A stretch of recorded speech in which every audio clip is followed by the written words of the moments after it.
장한별의 재산 이야기를 시작할 때 가장 먼저 봐야 할 숫자는 추측성 수십억이 아니다. 확인된 숫자는 2019년 10월 6일 말레이시아 샤알람 MBSAA 오디토리엄에서 나온 상금 10만 링깃이다. 그날 장한별은 빅스테이지 시즌 2 결승에서 70.33%를 기록했고 68.66%로 이 위에 오른 니타를 제치며 우승했다. 우승 상품은 현금 10만 링깃, 페로드와 악시아 스타일 차량 비보 V17 프로 휴대폰 그리고 트로피였다. 단순히 상금 하나를 받은 것이 아니라 한국 아이돌 출신 가수가 말레이시아 대중음악시장 한가운데서 자신의 몸값을 다시 만든 순간이었다. 그런데 여기서 더 중요한 사실이 있다. 장한별의 월 수입과 총재산은 공식적으로 공개된 적이 없다. 그래서 누군가가 정확한 재산을 단정한다면 그것은 확인된 정보가 아니라 추정일 가능성이 크다. 하지만 공개된 경력과 방송 기록, 우승 상금 음원 활동, 행사 시장에서의 위치를 따라가면 그의 수입 구조가 왜 놀랍다고 불리는지 충분히 설명할 수 있다. 장한별은 단순히 노래 한 곡으로 돈을 버는 가수가 아니라 한국, 호주, 말레이시아를 잇는 다국적 엔터테이너로 몸값을 만든 인물이다. 장한별의 출발점은 한국 아이돌 시장이었다. 그는 1990년 7월 4일 호주 브리즈번에서 태어난 한국계 가수로 알려져 있다. 영어권 환경에서 성장한 이력은 훗날 그의 가장 강한 무기가 됐다. 2011년 11월, 그는 밴드 레드 애플의 보컬로 공식 데뷔했다. 당시 한국 아이돌 시장은 이미 포화 상태였다. 대형 기획사의 보이그룹이 쏟아졌고 음악 방송 순위 경쟁은 점점 더 치열해졌다. 그 안에서 장한별은 보컬 영어 진행 무대 장악력을 동시에 보여주며 일반적인 아이돌과 다른 이미지를 만들었다. 그가 대중에게 또 한 번 각인된 계기는 방송 진행이었다. 장한별은 에릭남과 함께 영어 기반 K-팝 프로그램에서 진행자로 활약하며 해외 팬들과 직접 소통했다. 이 경험은 단순한 방송 이력이 아니었다. 훗날 말레이시아 시장에 들어갔을 때 그는 이미 외국 관객 앞에서 말하고 웃기고 노래할 수 있는 능력을 갖춘 상태였다. 많은 가수들이 해외 진출을 할 때 언어 장벽 앞에서 멈추지만 장한별은 그 장벽을 오히려 수입의 통로로 바꿨다. 2019년은 장한별의 커리어에서 결정적인 전환점이었다. 그는 말레이시아 인기 오디션 프로그램 빅 스테이지 시즌 2에 출연했다. 중요한 점은 그가 한국에서 이미 활동한 가수였지만 말레이시아에서는 다시 도전자처럼 무대에 섰다는 것이다. 결승 무대에서 그는 에미넴의 Lose Yourself와 하킴 루슬리가 만든 루카단 바하기아를 불렀다. 한 곡은 강한 랩 에너지로 관객을 압도하는 선택이었고 다른 한 곡은 현지 감성을 겨냥한 말레이어 발라드였다. 이 선택 자체가 장한별의 전략을 보여준다. 그는 외국 가수로 남으려 하지 않았고 현지 관객의 언어와 감정 안으로 들어갔다. 결승 결과는 숫자로 남아있다. 장한별 70.33%, 니타 68.66%, 차이는 1.67%였다. 이 작은 차이가 그의 커리어에서 큰 문을 열었다. 결승에는 니타 아즈린, 딘다 페르마타 이르판 하리스까지 총 5명이 경쟁했다. 심사에는 말레이시아 국민 가수로 불리는 시티 누르할리자, 인도네시아 가수 차크라칸 객권 심사위원 미샤 오마르가 참여했다. 전문 심사 점수 70%가 반영되는 구조에서 장한별이 우승했다는 것은 단순 팬덤 투표만으로 설명하기 어렵다. 실력과 무대 완성도 자체가 평가를 받은 것이다. 이때부터 장한별의 수입 구조는 달라진다. 첫 번째로 보이는 수입은 우승 상금 10만 링깃이다. 10만 링깃은 말레이시아 현지 기준으로 결코 작은 돈이 아니다. 하지만 더 큰 가치는 그 뒤에 붙은 타이틀이다. 빅스테이지 시즌 2 우승자라는 이름은 행사 섭외, 방송 출연 광고 협찬 인터뷰, 현지 음악 제작으로 이어질 수 있는 상업적 인증서와 같다. 오디션 프로그램에서 우승한 가수는 단순히 상금만 받지 않는다.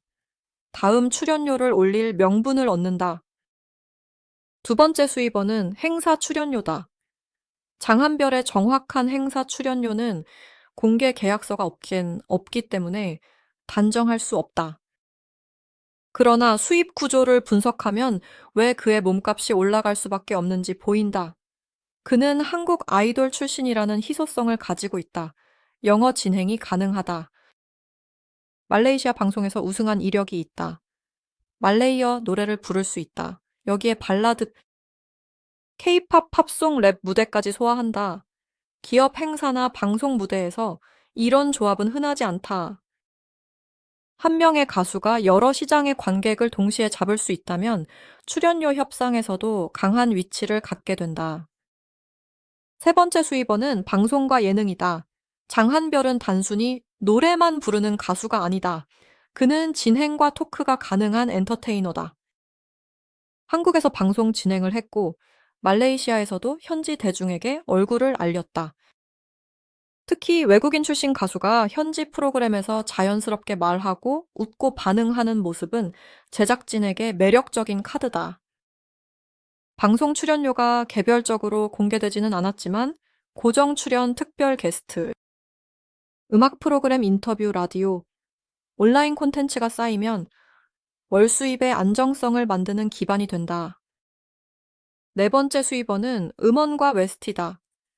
장한별은 레드 애플 시절부터 솔로 활동까지 여러 음원을 남겼다. 2013년에는 드라마 7급 공무원 OST에 참여했고 이후 메리지 낫, 데이팅 치어, 업, 리멤버 블로 브리즈 미스터 퀸 같은 작품 관련 음원에도 이름을 올렸다. 웨스티는 한 번의 방송 출연처럼 끝나는 수입이 아니다. 작품이 다시 재생되고 음원이 스트리밍 될 때마다 장기적으로 수익이 발생할 수 있다. 물론 금액은 곡의 인기도와 계약 조건에 따라 달라진다. 그러나 가수에게 OST 경력은 신뢰도와 수익성을 동시에 만드는 자산이다. 다섯 번째 수입원은 말레이어 음악이다. 장한별이 말레이시아에서 강한 인상을 남긴 이유는 단지 한국 가수였기 때문이 아니다. 그는 현지어 노래에 도전했다. 2019년 결승 무대에서 루카단 바하지아를 불렀고 2022년에는 말레이어 싱글 북한 밀링무를 발표했다. 이 곡은 하자마와 오마르 K가 작업한 곡으로 알려져 있다. 코로나 시기 이후 활동이 조용해졌던 그가 다시 말레이시아 음악 시장으로 돌아온 신호였다. 이것은 수입 면에서도 중요하다.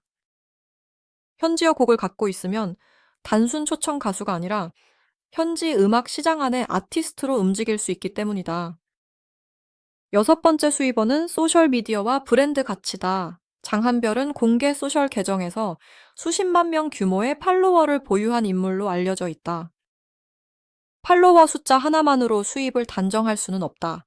그러나 브랜드 입장에서 중요한 것은 세 가지다. 첫째, 그는 한국 연예인 이미지가 있다. 둘째, 말레이시아 대중에게 익숙하다. 셋째, 영어와 현지 시장을 연결할 수 있다. 이 조건은 패션, 뷰티, 공연, 여행, 라이프스타일, 음악 관련 브랜드 협업에서 활용될 수 있다. 그래서 그의 재산을 볼 때 단순 음원 수익만 보면 안 된다. 보이지 않는 브랜드 프리미엄이 존재한다. 그렇다면 가장 궁금한 질문으로 돌아가야 한다. 장한별의 월 수입은 얼마일까? 결론부터 말하면 공식적으로 공개된 월 수입은 없다. 하지만 공개 이력으로 볼 때 월 수입은 활동량에 따라 크게 달라질 가능성이 높다. 행사가 없는 달과 방송 공연 브랜드 협업, 음원 활동이 겹치는 달은 완전히 다르다. 예를 들어 한 달에 방송 출연이 있고 기업 행사가 있고 음악 콘텐츠 촬영이 있으며 브랜드 협찬까지 붙는다면 수입 구조는 일반 직장인의 월급처럼 고정되지 않는다. 연예인의 수입은 한 달에 몰리기도 하고 몇 달간 조용해지기도 한다. 출연료 역시 마찬가지다. 장한별의 구체적인 출연료는 공개된 자료가 없으므로 확정 숫자로 말할 수 없다. 그러나 그의 출연료를 결정하는 요소는 분명하다. 빅 스테이지 우승 경력 현지 인지도, 한국 아이돌 출신이라는 배경, 다국어 소통 능력, 라이브 보컬 방송 진행력, 그리고 동남아 시장에서의 희소성이다. 특히 말레이시아 행사장에서 한국 가수 이미지를 원하면서도 현지 관객과 직접 소통할 수 있는 인물을 찾는다면 장한별은 쉽게 대체하기 어려운 카드가 된다. 바로 이 점이 출연료를 밀어올리는 핵심이다. 재산을 계산할 때 빠지기 쉬운 부분도 있다. 연예인의 총수입과 실제 재산은 다르다. 총수입에서 소속사 정산, 매니지먼트 비용 세금, 이동비, 스타일링 스태프 비용, 음악 제작비가 빠진다. 해외 활동을 하면 항공 숙소, 현지 매니지먼트 비자와 계약 비용도 고려해야 한다. 그래서 우승 상금 10만 링깃을 받았다고 해서 그 금액이 그대로 재산으로 남는 것은 아니다. 반대로 공개되지 않은 광고나 행사 수입이 있다면 실제 누적 수입은 겉으로 보이는 숫자보다 클 수도 있다. 그래서 정확한 재산은 본인이나 소속 측의 공식 발표 없이는 알 수 없다. 하지만 장한별의 사례가 흥미로운 이유는 숫자보다 방향성에 있다. 그는 한국에서 아이돌로 시작했고 호주 성장 배경을 활용해 영어권 팬과 소통했으며 말레이시아에서 오디션 우승자로 다시 태어났다. 한 시장에서 정체된 것이 아니라 다른 시장으로 이동하며 자신의 가치를 재설계했다. 연예계에서 이것은 굉장히 중요한 능력이다. 인기의 흐름이 바뀌면 많은 가수들이 사라진다. 하지만 장한별은 무대와 언어와 시장을 바꾸면서 다시 이름을 알렸다. 2019년 샤알람 결승 무대의 장면은 그래서 상징적이다. 그날 그는 단지 노래를 잘해서 이긴 것이 아니다. 외국인 참가자라는 시선 K-팝 출신이라는 기대 현지 가수들과 경쟁해야 하는 부담을 동시에 안고 무대에 섰다. 루즈 유어셀프로 자신의 에너지를 보여주고 루카단 바하아지로 현지 관객의 마음을 잡았다. 그리고 70.33%라는 점수로 우승했다. 이 숫자가 중요한 이유는 한 사람의 수입 구조가 바뀌는 순간이기 때문이다. 우승 이후 장한별은 더 이상 과거 아이돌 그룹의 멤버로만 불리지 않았다. 말레이시아에서 검증된 솔로 아티스트가 됐다. 장한별의 놀라운 재산 이야기는 결국 이렇게 정리된다. 공식 재산은 공개되지 않았다. 월 수입도 공개되지 않았다. 출연료 역시 계약서가 공개된 적이 없다. 그러나 확인 가능한 숫자는 있다. 2019년 10월 6일 빅스테이지 시즌 2 우승 점수 70.33% 상금 10만 링깃. 차량 한 대, 휴대폰 한 대, 트로피. 그리고 그 뒤에 따라온 것은 더 큰 무형 자산이었다.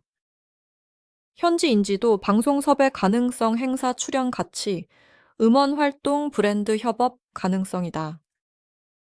사람들이 장한별의 수입을 궁금해하는 이유는 단순히 돈 때문만은 아니다. 한때 한국 아이돌 시장에서 경쟁하던 가수가 어떻게 말레이시아에서 다시 기회를 잡았는지, 그리고 그 기회가 어떻게 돈이 되는 이름값으로 바뀌었는지가 궁금한 것이다. 연예계에서 가장 비싼 자산은 가끔 통장 잔고가 아니라 다시 불릴 수 있는 이름이다. 장한별은 바로 그 이름을 여러 언어와 여러 시장에서 다시 만들어냈다. 그래서 그의 출연료가 얼마냐는 질문에 가장 정확한 대답은 이것이다. 공개된 정확한 금액은 없다. 하지만 그의 몸값을 만든 근거는 분명하다.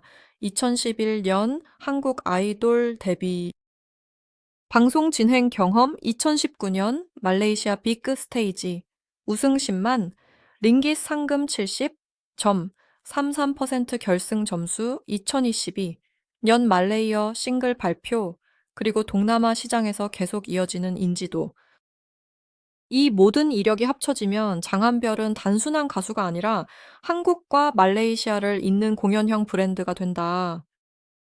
이 이야기를 더 현실적으로 보려면 장한별의 수입을 한 줄로 계산하면 안 된다. 가수의 월 수입은 음원 차트 순위 하나로 정해지지 않는다. 무대에 서는 횟수, 방송 노출 행사 시즌 브랜드 협업, 해외 이동 일정, 현지 팬덤 반응이 모두 합쳐진다. 특히 말레이시아 같은 시장에서는 대형 방송에서 우승한 이력이 이후 몇 년 동안 계속 작동할 수 있다. 결혼식 축가 기업 행사 음악, 페스티벌 방송, 특집 팬미팅. 지역 축제는 각각 다른 단가를 가진다. 같은 노래를 불러도 방송 무대와 기업 비공개 행사의 금액은 달라질 수 있다. 여기서 장한별이 가진 강점은 숫자로만 보이지 않는다. 그는 한국어로 노래할 수 있고 영어로 말할 수 있으며 말레이시아 대중에게 익숙한 노래를 부를 수 있다. 이것은 섭외 담당자에게 큰 장점이다. 해외 아티스트를 부르면 통역과 분위기 문제가 생길 수 있다. 현지 가수를 부르면 케이팝 이미지를 만들기 어렵다. 그런데 장한별은 두 가지 이미지를 동시에 갖고 있다. 한국 가수라는 화제성과 현지 관객을 이해하는 친근함이다. 이 조합이 바로 그의 출연료를 설명하는 숨은 근거다. 또 하나 눈여겨볼 부분은 공백 이후의 복귀다. 2020년부터 코로나 시기가 이어지면서 공연 시장은 크게 흔들렸다. 해외 이동이 막히고 오프라인 행사가 줄었고 가수들의 수입 구조도 흔들렸다. 장한별 역시 한동안 조용한 시간이 있었다. 하지만 2022년에 북한 밀림으로 돌아왔다는 점은 중요하다. 활동 공백이 있었음에도 현지 시장에서 다시 노래를 발표할 수 있었다는 것은 그의 이름값이 완전히 사라지지 않았다는 뜻이다. 연예계에서 사라진 이름은 다시 불리기 어렵다. 그러나 장한별은 다시 불릴 이유를 가지고 있었다. 재산이라는 단어를 좁게 보면 통장 잔고만 떠올리기 쉽다. 하지만 연예인의 재산에는 경력, 언어, 능력, 방송, 이미지 팬덤의 기억, 현지 시장과의 연결도 포함된다. 장한별은 이 네 가지를 모두 가지고 있다. 2011년 데뷔로 시작한 경력 영어와 한국어를 오가는 언어 능력, 진행자로 쌓은 방송 이미지, 2019년 빅 스테이지 우승으로 만든 말레이시아 팬덤의 기억이다. 이것들이 합쳐졌기 때문에 그의 월 수입은 공개되지 않아도 왜 사람들이 계속 그의 출연료를 궁금해하는지 설명된다. 시청자가 가장 궁금해할 부분은 결국 이 한 문장으로 압축된다. 장한별은 한 번에 큰 돈을 번 스타라기보다 여러 시장에서 돈이 되는 기회를 계속 만들 수 있는 스타다. 이 차이가 중요하다. 상금 10만 링깃은 한 번의 수입이다. 하지만 우승자라는 타이틀은 여러 번 쓰일 수 있다. 행사 포스터에 붙고, 방송 소개 멘트에 붙고, 인터뷰 질문에 붙고, 팬미팅 홍보 문구에 붙는다. 그래서 장한별의 재산을 볼 때 가장 강한 숫자는 상금 자체가 아니라 그 상금 뒤에 생긴 반복 가능한 기회다. 결국 장한별의 진짜 가치는 한 번의 상금으로 끝나지 않는다. 10만 링깃은 시작이었다. 우승 트로피는 증거였다. 말레이어 노래는 전략이었다. 그리고 지금도 그의 이름이 재산과 월 수입 이야기로 다시 불리는 이유는 그가 단순히 과거의 아이돌이 아니라 새로운 시장에서 다시 돈이 되는 이름으로 살아남았기 때문이다. 장한별의 수입은 공개되지 않았지만 그의 경력은 이미 한 가지를 말해준다. 연예계에서 오래 살아남는 사람은 가장 화려한 순간만 가진 사람이 아니라 시장이 바뀌어도 다시 무대 위에 설 수 있는 사람이다.